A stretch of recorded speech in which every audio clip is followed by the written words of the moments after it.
Hello YouTube, welcome to my first ever commentary video.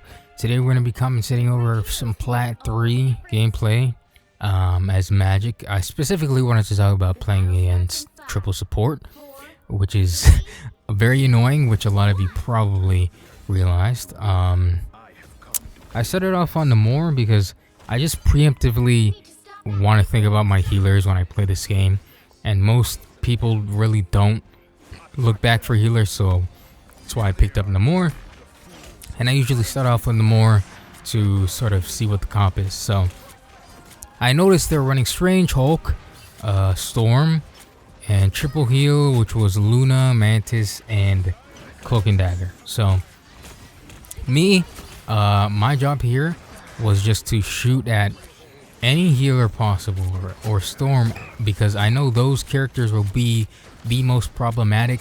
And I knew that if I started shooting at the tanks, I would just be farming support ults. So I noticed very early on, no one was really looking at me, so I got a nice flank in on them, and my aim was questionable, but thank God I have squids. So I just set one down. Me and Mr. Fantastic are in the back line trying to get picks. We got one, and I think we get a second one here. But then Cloak ults to save her life, which is what you need to be doing against triple support, in my opinion, because supports will always ult to save their life, and you're gonna see that later on in the video, which is why I made the swap to Magik. Me and Fantastic here are still trying to fight to get our team some space, but you're gonna see that their tanks are doing a good job at peeling for their healers. So Hulk gets his ult here, denying us some space, the space we're trying to take. We have the comp we're running, I believe, is a Magneto, Mr. Fantastic, Namor, Rocket, and Cloak and Dagger. I believe that's our comp. And yeah, we're just at a stalemate in this area for more time than I would like to have been there for. So I was just kind of going back and forth between focusing their backline while also trying to help my tanks. Again, they popped another support ult, and we counter it with Invis, which is good. You know, we had some pretty good supports on our team. Oh, we were also running triple support, I think. I believe. I forgot what the comp was, but nevertheless, that stalemate kind of ended in them getting the value off of it because Strange ulted our supports. So I'm like, okay, I gotta get a pick on a support. I get one, I try to get another to sort of get us up in the odds for this fight. But again, Strange peels for the healers, which is what, you know, tanks are supposed to do, and their tanks were doing a really good job at that. Their Cloak gets another ult. So we're not able to take space at all. So I swapped to Magik because I know Strange into Magik. It's kind of a free kill, and you're gonna see instantly here he has to back up. He has to put that shield up, and I'm able to get space immediately. And I kind of go back and forth between helping out my tanks and creating space for my team on the back line. So I get a pick on Scarlet for my demon. I just left my demon where I thought they would walk through.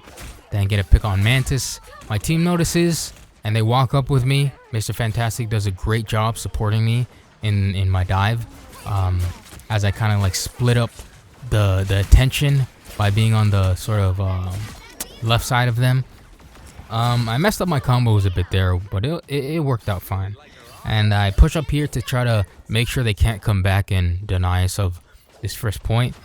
Our Magneto is also doing the same, and we secure it. So at this point, I know this choke is very hard to secure if you don't play it slow.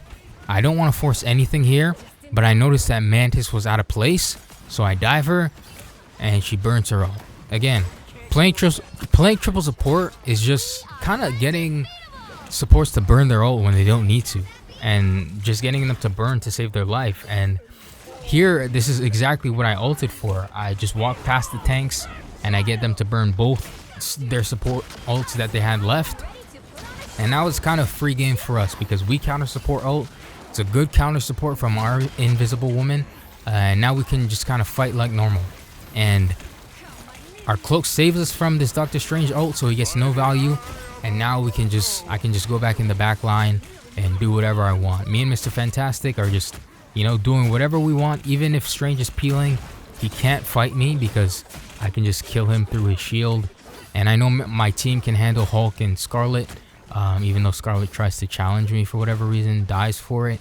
And we kind of just were able to get some momentum. I get slept by Mantis, but she doesn't kill me for whatever reason. And I'm still in the back line. Again, they have no support ults because they all burnt to save their own life. So they don't really have any ults here. So we're able to just keep walking, keep taking that space. Everyone's on cart. Everyone's doing their job. And this is what happens when you triple support. You know, the supports will burn to save their life, and that's kind of the job as a DPS. Even if they're not triple supporting. So I ult here preemptively because I know they're close to their support ults, and I was trying to get something to burn before we can get the second point. But unfortunately I died for it, which was a battle, I will admit. So me and Mr. Fantastic, everyone's trying to stop them from going through this choke, but they get through. Scarlet ults, and unfortunately we lose our tank and our Mr. Fantastic. And I'm just trying to play in our support ult. We have 2 support ults up. I'm trying to play in it. I'm trying to hold out for my team. I'm trying to get Scarlet out of here because clearly she's a problem. And they swapped to Squirrel Girl from Hulk because they knew that they weren't getting much value. And Squirrel Girl is a great pick because all that AoE damage really does add up, and it kind of forced my team to back up a lot of the time. But again, playing triple support and now seeing that they have a Squirrel Girl, my sort of way of thinking began to shift. So we cloak ult, they counter cloak ult. Strange and Squirrel Girl get their ults off, and they don't really get much value.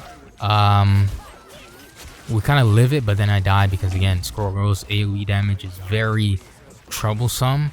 And once I died again, I was like, okay, I need to start rethinking. I need to start playing a bit slower, a bit more with my team.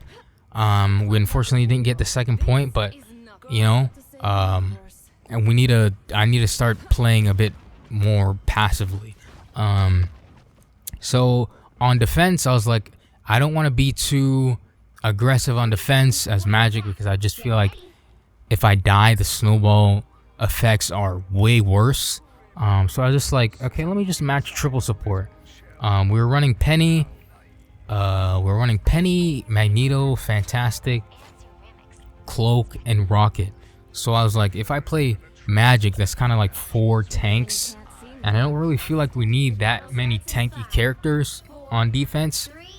So I was just like, okay, I'll play Invis Woman and act as sort of a DPS healer, because she can heal and do damage at the same time. So they kept triple support, they kept their comp, I believe, and Scarlet, for whatever reason, thought she could go into the backline early and got punished for it. And then I'm like, okay, we can hold this. Everyone's playing in a pretty good position, but we lost our Rocket, unfortunately. I'm not sure what happened to our Cloak. But all this AoE damage, like I said, you're going to see me die here to Squirrel Girl. And I noticed that AoE damage is going to be a really big problem. So if I don't get ahead of it early, we're going to lose this game. We only have 1 point. We have to do something. So I make the swap. And again, this is why swaps are so important. Like you said, or like you saw last point, our Fantastic swapping to Strange got us the portal. Unfortunately, we didn't get the point, but you get why swapping is important. Anyway, my job here was just to get Squirrel Girl out of the fight as quickly as possible. I unfortunately messed up my combos twice here, and just chose to regroup because I needed to, and our healers were thankfully there to save my life. Shout out to the healers. And again, they caught on to what I was trying to do. They ulted with Cloak and Squirrel Girl to take some space, but I knew that they couldn't walk the entire way with just those ults, so I just chose to let them take it, let them regroup. I saw Rocket was in a bad spot here, so I had to get Squirrel Girl off this high ground, because if she stayed up there, that would have been really bad for the team. So yeah, now we're ulting with Luna. So we're trying to we're denying this space. We're denying the space. We ulted with Cloak and Luna, which I wasn't really great, but we denied the space. I think it was worth it because we won the fight at the end of the day. And my job here was just to farm my ult because we have no support ult. So I know that if they had any momentum after we just burnt those, we would have been in a bad spot. So I chose to ult as soon as possible, get in the back line because I know they have no support ults to save themselves. And even if they did save themselves at this time, it would have been a wasted ult. They would have wasted a support ult, which is good. So again, triple support, you should just be farming your ult on DPS if you're a DPS player, because it's just free. It's just free, and get the supports to burn their ult and just play like that. I'm playing these off angles so that whenever my team is fighting, they have to look at me, which gets some free damage for my team. Again, here, Squirrel Girl would have died if I actually hit my combo probably, but I messed up twice and died for it, which snowballed. My team dies, or a lot of people on my team die, and they kind of get the space, but it's okay because, like I said, that choke that they're in, they can't walk that entire thing, and I know that, so I just kind of wanted to hold them there as long as possible, and my team tried their best. You know, we were staggered a bit, but here I'm like, okay, it's okay if I burn a support ult here, it's fine. And they burnt one, they burn a cloak ult, and you're gonna see here I cancel my slash because I knew I wasn't gonna hit anyone, and I use it to kill Cloak here because Cloak got off her ult to kill our rocket and she got punished for it. So here now I'm trying to help our tank out because he was kind of in a I don't even know, he was getting bullied a bit, so I was trying to help out our tank, and then I backed up to farm my ult, and then I waited for their ults to sort of run out, and then I went back in with my ult again, going to Squirrel Girl to get that AoE damage out of the way. And my team's, you know, they're supporting, they're back in the fight, and we win easy. There's an easy cleanup, getting all those support ults out, and then using my offensive ult to, you know, clean up the job. And now I'm in text chat typing to my supports. I'm like, if you guys just save your support ults for counters, we win. Because they're burning their support ults anytime their supports are in danger. So if we save for as long as possible, because we only have 2, they have 3 support ults. We have a rocket, which as much as I love the guy, his ult doesn't really do much for us. So if we save, we win. And here I tried to dive Luna because I know she's the only one that doesn't really have escape ability. But they kind of are in a good position for me not to have a successful dive. So I just kind of go back to my team, regroup, get this Strange out of the picture, trying to farm my ult here, leaving demons where I think people are going to walk through. And I'm just kind of making sure the supports don't feel any sense of comfort. Like, my cloak saves me here. I could have died, but Magneto body blocks a Penny. Like, everyone on my team is doing a great job here. We burned support ults. We're keeping the pressure alive, staying on cart, and we're just doing a good job. I'm making sure that I'm farming here so I can get my ult to clean all of this up. They cloak ulted, we counter Luna ulted, and I'm farming. Once I see I get my ult, I get out of the fight, wait for the ults to sort of die out, and then I go in for cleanup. I know my ult's gonna last longer than their Luna, even though she popped it after our Luna. Oh, I think did our Magneto? No. Yeah, so I'm just here cleaning up. I know my ult's gonna last longer. I know it's gonna do more damage.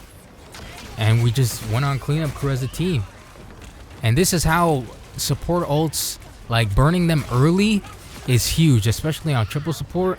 If you can burn them early, and Magik is a great one to do it, then you win games. And here we won the game because everyone did their job. Everyone, you know, our Luna was kind of crazy, I'm not gonna lie, but that's kind of how I play Magik against triple support, because triple support again is just DPS ult farming at its finest. And if you're pretty good on DPS, you can just farm your ult and kill supports, and then everything else is easier after that. So shout out to my team for holding their own, really. That body block from Magneto at the end was really clutch. That cloak ult was really clutch. Everyone was on point. But yeah, I love playing Magik. Off angles are really helpful, leaving your demon on tanks to farm your shield is really helpful, especially on triple support.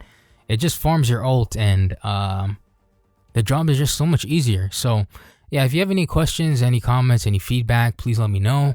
I appreciate you guys so much for watching. This was my first ever attempt at a commentary video, so let me know what you think, and I'll see you guys in the next video. Peace.